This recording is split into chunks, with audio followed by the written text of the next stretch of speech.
If you guys watching are in your 20s, 30s, do not make these fitness mistakes that I've made in the past. In this video, I'll be going over 11 of the biggest fitness mistakes that I've made in the past that kept me at a plateau, that kept me not growing, and that basically just killed all my gain. So before I dive into the rest of the video, I want to quickly show you what my fitness journey looked like and what yours could potentially look like. On screen, you can see my fitness transformation all the way up from 2023 all the way up to 2025. I went from looking like this to looking now a little bit like this. And you would say, Jaden, that's a huge transformation. Yeah, I would agree. But there were so many mistakes that I made on my path to looking like this that if I avoided all those mistakes, I would have been able to see results so much faster. The picture that I really want to paint for you is this took me 2 years. You would think my fitness journey looked a little bit like this, but no, my fitness journey sort of looked like this.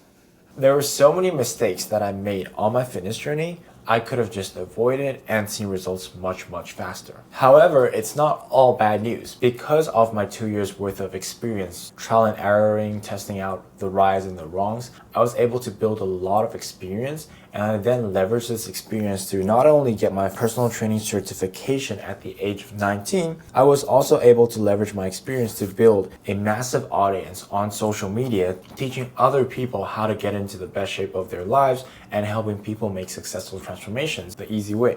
And also, by doing those two things, I've been able to build the world's best community-based holistic training program, which I call Zenith protocol. And just at a glance, these are some of the clients that I've been able to help. These are merely 3 to 6 month results after working with me, and they've all been able to make some crazy transformations based off of all the experiences that I've learned. And so I help them avoid the mistakes and help them do the right things the efficient way so that they are able to make such good results in a matter of just 3 to 6 months. Now, with a little bit of my experience out of the way and why you should listen to me, let's get into the meat of this video. If I had to do it all over again with what I know now, here's all of the mistakes that I would avoid. Mistake number 1, like thinking will get you anywhere. Now, I'm not saying in this scenario that thinking is totally bad, that you should do everything just mindlessly and brainlessly. That's not what I mean. What I am talking about is people, especially people who have not been training consistently in the past, the biggest thing that they face is overthinking, analysis paralysis, thinking too much, eventually leading themselves to persuade themselves out from going to the gym.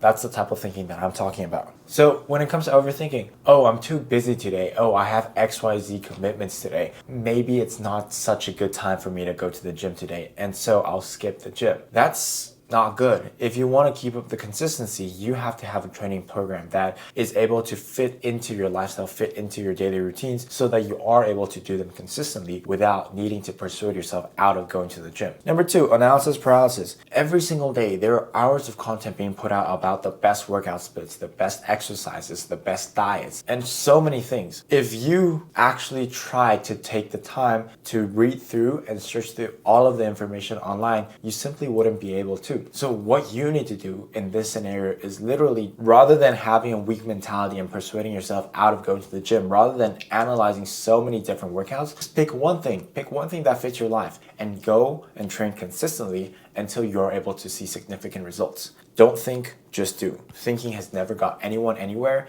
If everyone could think and get in shape, then everyone would have already been in shape. Mistake number 2, it's not a matter of how, but a matter of why. So this is the most common mistake, and it sort of builds on top of mistake number 1. Most people, they try so hard to figure out the how to get in shape, how to have a better diet, how to train the most effective way, how to train the most efficient way. In the grand scheme of things, that's not the important part. The important part for you is looking in the long run, simply being able to maintain consistency over a year, 2 years, 3 years, or even 4 years and over. So if you're trying to maintain an activity over that long of a period of time, it's rarely about how you should do it, but more so why you're doing it in the first place. This is all about finding and establishing your why. And that's the question that I have all of my clients answer first and foremost before they even join the program. Why do you want to get in shape? Is it imperative that you want to get in shape now? Why aren't you just pushing this 3 to 5 months down the line? Why start today? Usually the deeper, the more impactful, the better it is, because that way you're going to keep consistent with it more.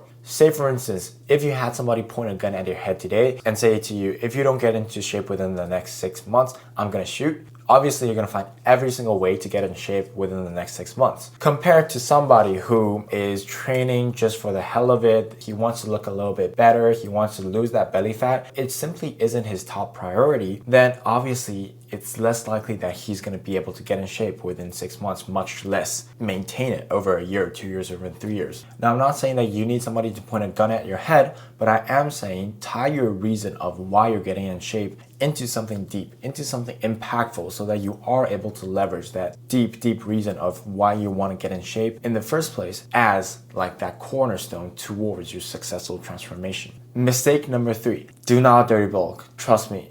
And this one is from all my skinny individuals out there who grew up skinny, who grew up on the underweight side, who only have skin and bones. Everyone online praises dirty bulking. You know, dirty bulking is the easiest way for you to gain weight. It's the easiest way for you to build muscle. It's the easiest way for you to get stronger much faster. But from my own experience, dirty bulking was just not the way to go. I had extremely fast metabolism. I did a lot of cardio sports, and yet by eating 6,000 to 7,000 calories a day, this is what I look like. Definitely lost a lot of definition in my face and definitely not looking the best that I could look. And that's not even the worst part. Outside of just looking, chubbier, looking worse, it can cause some real, serious, prolonged damage to your health. This is me in the emergency room being told that I had permanent kidney damage at the age of 20. Why? Because I was that gullible young kid who wanted to try to gain muscle as fast as possible. So I just listened to whatever anyone said on the internet and just mindlessly did it. Everyone says prioritize proteins, and that just caused a huge strain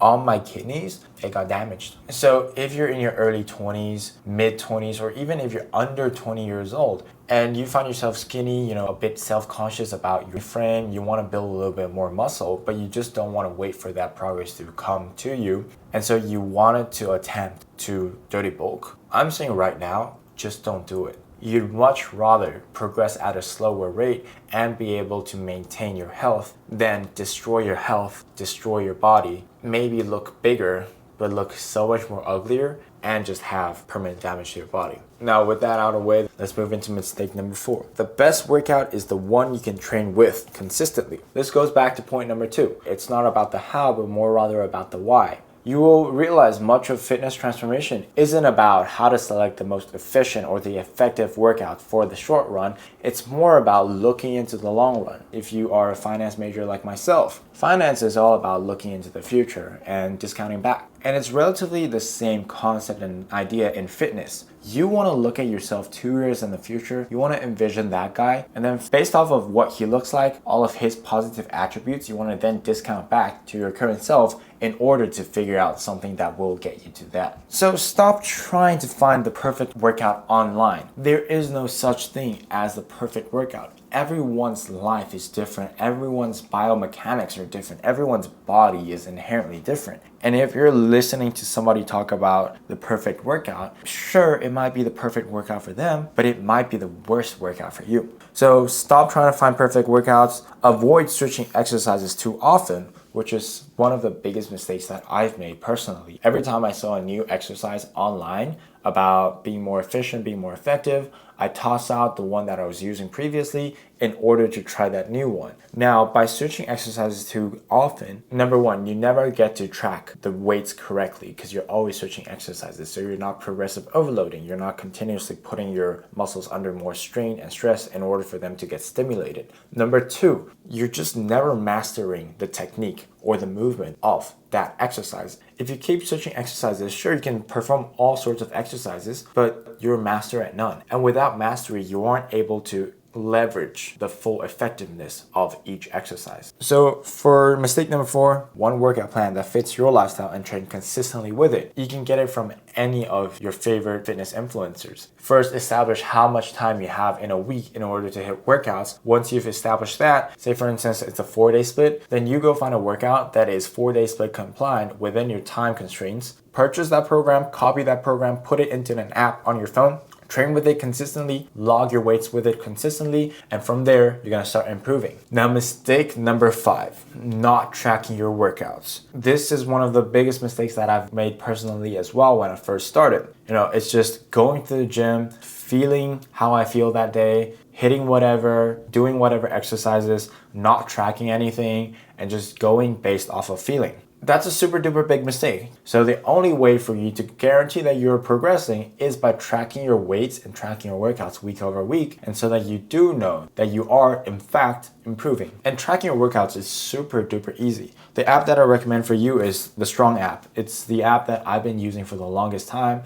outside of my own personal training app. It's completely free. You can log many of your workouts in here. You can use it to track how much weight you've been using. It'll teach you the form, it'll teach you progressive overloading, and it's just overall a very versatile and useful app for you if you want to start training in the gym consistently. Mistake number 6, less is more. When I first started out training in the gym, I wanted to see results fast. On one hand, it's because of the false expectation that the fitness industry has been feeding you. You see these online fitness trainers, you see these online influencers look super good, make crazy transformations within the first 1 to 2 years of them working out. So you get a sense of FOMO. You fear that you miss out on your progress, on this crazy progress that you can make as well. With that fear of missing out, you try to just stack so much on your plate in order for you to see those results. But simply put, this is what I've had to learn the hard way. Rather than adding more to your plate, try taking out some. Stop trying to incorporate everything you see on social media into your training program. I remember back then, I was in class, I had my laptop, I had a full spreadsheet out, and I would program 10 exercises per session just so that I could hit every single muscle group for that workout session and go to failure on every single one with like crazy quantity so that I basically max out my total recoverable volume for that week. And like I said, I had to learn it the hard way. It's just stupid. All you're gonna do is burn out. It's gonna lead you to overtraining, and you're gonna likely injure yourself because you're training so much. And this is the same going for training and nutrition. Simple is sustainable. You hear this pretty often in the realm of business. Simple is scalable. Simple is sustainable. If it ain't broke, don't fix it. If your fitness program is perfectly programmed, you are stimulating your muscle groups every single time, there aren't any weak or lacking muscle groups that you need to focus on, then just keep at it. That's all you need. Stop chasing more. Stop chasing the next red rose. Stop chasing those unrealistic expectations. Mistake number 7, which is building up on mistake number 6. Doing too much too early on. You know, you don't start off learning calculus. You start off learning the fundamentals of math first. The same thing goes with fitness. You don't start off training all of the hardest compound movements, adding all of them together and expecting yourself to be able to function and train through all of that intensity. You have to start off slow. You have to start learning the fundamentals. Your muscles have to get used to that feeling of working out. You have to start learning the feeling of delayed onset muscle soreness. You have to start learning how to balance your recovery with your training and everything else. And the biggest issue that I see with beginners who are very, very motivated to see a lot of results in the short run, they stack too much too early on. And it's just a surefire way to get injured or to burn out. It's the same thing with me. When I first started out, I worked out 7 times a week for 2 hours per session. And I had 2 sessions of 2-hour workouts every single Mondays and Wednesdays. That's too much. But I was highly motivated. And in my mind, I was indestructible. I thought I could do it, and by doing it like that, I could look like the influencers that I see online. That was just me lying to myself. All that really did was cause me to overtrain, my testosterone tanked, my recovery went slow, I injured myself, and I developed erectile dysfunction. So if you don't want erectile dysfunction, if you don't want any of those side effects, don't do too much. Mistake number 8. If you knew what to do, you would have already done it. This goes back to when I first started training. I watched so many of Jeff Nippard's videos. I watched so many of Dr. Mike Israetel's videos. I brainwashed myself to think that by me consuming all of this online content, I am the expert. But that's simply not the case. When I first started out, I had friends who had so much more in the gym, in-person experience than me, who were warning me that what I was doing to myself, what I was doing with my training and my nutrition, it's gonna cause me injuries. It's gonna get me in the long run. But I simply did not listen because I thought I knew it all because I had this huge ego going into my first year of lifting. And lo and behold, looking back, that was super stupid of me. I made all the mistakes that I needed to make, and that's what's got me here. The lesson here is to listen to the people who are more experienced than yourself. There is no such thing as mastery in the first year of you lifting or in the first year of you trying to make a transformation journey. All you really have to do for your first year is listen to the people around you, listen to people with more experience, have your ears open to new concepts, to suggestions that may be beneficial for you. And last but not least is just to keep your ego out the door. Everything you ever wanted is on the other side of ego. Accept the fact that you do not know everything. Because simply understand, if you knew everything that you needed to do, you would have already gotten there. You would have already seen your successful transformation. So you have to understand, there is something that you don't know outside of your perceived reality and outside of your knowledge and information. If you don't understand that, you'll never be able to reach your goals. Mistake number 9. Working out is muscle breakdown. Resting and recovering is muscle building. And this is the biggest mistake that all beginners make. 99% of people know that they need training, know that they need weightlifting, even know that they need protein, but they neglect and misunderstand the importance of sleep and recovery. See, the thing is, working out isn't muscle building. Working out is simply breaking down your muscles through extra workloads that your muscles have never experienced before. The only way for them to recover, grow back bigger, stronger, is through recovery, is through sleep. So without proper sleep, muscle hypertrophy is severely discounted. And that's the issue. Especially people with busy jobs working corporate. They hit a very intense workout, but they only get 5 to 6 hours of sleep. That's not good. You're only going to discount your muscle growth, and in a worse scenario, you're only going to serve to break down your muscles even more without ever giving them a chance to recover and grow bigger. So the thing that I am emphasizing, do not neglect recovery and sleep. Get 7 to 8 hours of quality sleep every single day. That's literally a non-negotiable for me, and that's something that I push on my clients all the time. Everyone needs sleep, no matter who you are. Mistake number 10, thinking that protein is the end-all be-all. It's the fitness industry's favorite lie. Eat more protein, protein is good, eat more protein, protein. It's stupid. Protein isn't the end-all be-all. The fitness industry has generalized fitness for just the masses. Because the masses is overweight, they prescribe the cookie cutter advice of eating more protein. But you have to understand, based off of your body type, protein might not be the end-all be-all. And on top of that, carbs and healthy fats are just as important as protein. Carbs are what replenish your glycogen storages, and without glycogen storages, you're just gonna feel weak, you're gonna feel no energy, and you're gonna get sick pretty easily. And if you actually wanna put on good weight, you have to have carbs. Outside of that, fats. I'm not talking about deep fried stuff. Healthy fats like avocado oil, olive oil, grass-fed butter, these kinds of healthy fats, they're very crucial for your body to produce hormones like testosterone, like growth hormone, and for your brain health. So if you're neglecting healthy fats, you're neglecting a huge part of the functions of muscle growth and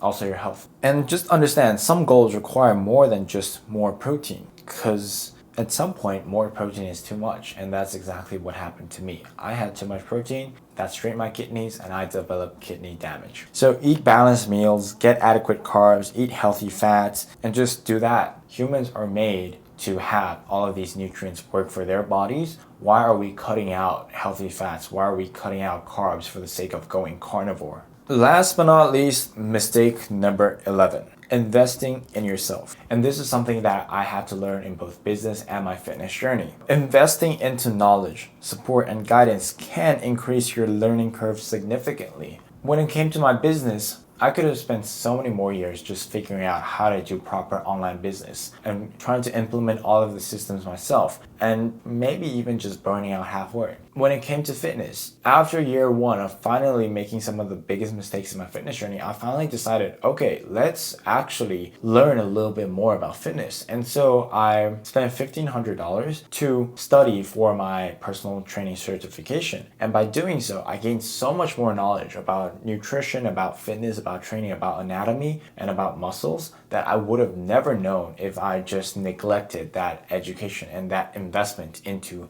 higher and better, more quality education. And the same thing goes for you. Even if you just want to train for better health or to look a little bit better. Even if you don't have that super duper powerful why that I'm talking about, investing into knowledge, support, and guidance can increase your learning curve significantly and almost guarantee you make more results in a shorter amount of time. And I visualize this using this drawing of time to results curve. Without guidance, your results sort of look like this. You plateau sometimes, you increase, you plateau again, maybe you even decrease, and that's without guidance. But with proper guidance, you can basically neglect that entire plateau. You can neglect all of the downfalls that you might face on your journey. You'll learn everything you need to know, and so your results would improve significantly at a faster rate. And that's mistake number 11, not investing into yourself. So guys, I hope you found this video helpful. It was definitely very fun for me to make. I went through a lot of my past traumas, a lot of my past mistakes, and I condensed them into 11 mistakes that I don't want you to make in your fitness journey.